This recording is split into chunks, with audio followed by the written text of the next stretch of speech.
Hello everybody, and welcome back to another model review. I'm really excited that the Gemini Jets releases from July 2020 have just come in right before the month of August, and we've had some great releases this past month with the United 763 that you're seeing right now, but also the British Airways 787-10 I managed to pick up, as well as the Lufthansa A350-900. Just an overall a pretty good month for Gemini Jets with the releases, and hopefully August will be just as good. So here in front of me is the United 767-300ER. As you know, it's in the new livery, and this is the first of any model manufacturer to release this. And it's got the registration November 676 Uniform Alpha. So one of the younger ones, I think. I think the average age for the 767s is in the mid-20s.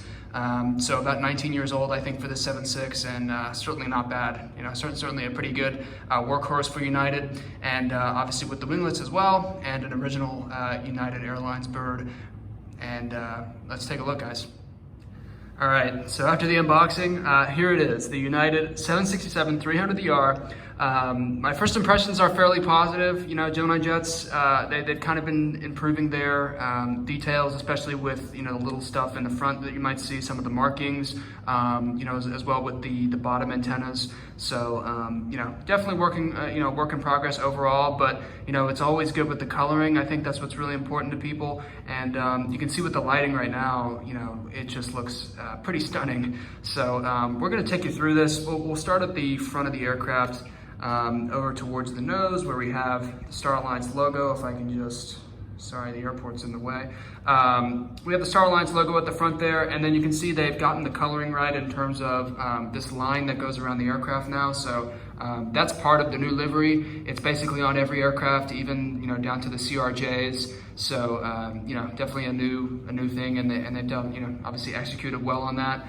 You can see that dark blue line that goes on the bottom of the fuselage there. We have the main United titles. Also pretty good coloring with that. If you compare that to the real life, it's pretty close to spot on. There might be a slight difference, but it's very hard to tell. And as we move on towards the overwing exits, I'll just give you a back view of those as well. On the side of the fuselage, we have that winglet, which, by the way, in real life, is actually 11 feet tall. So it's actually pretty amazing how tall those winglets are. And then we have those engines, which are painted blue as well. Those are the Pratt & Whitney 4000s, I think. And then we move towards the back where we have the satellite dish, or satellite dome, radar, Wi-Fi dome.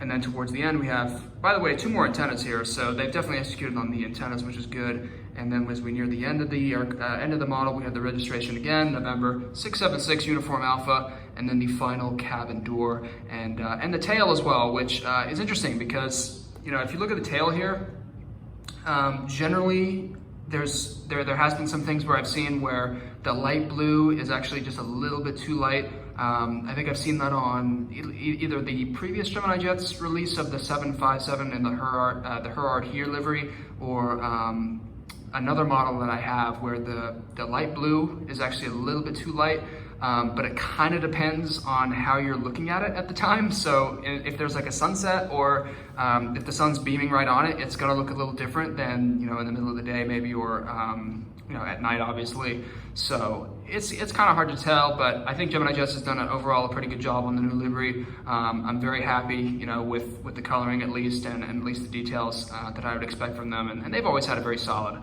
767 mold all around. And you can see they've got that line that goes through the entire time, so that hasn't really flawed anywhere. That's pretty much spot on with the real life aircraft. And I'll just show you a front end view as well of the 7.6. And then we'll just pop over to the other side here as well. So there's that with a little bit of light on it.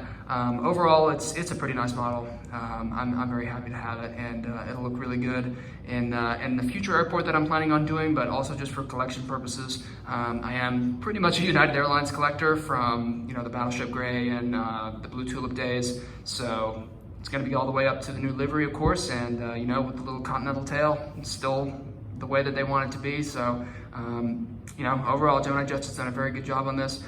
Plenty more reviews to come, guys. I got the NG models, JetBlue A321, a few other aircraft as well recently. So really excited to show you guys those, and I want to thank you so much for watching. Please stay tuned for more videos. I got the model airport is currently a work in progress.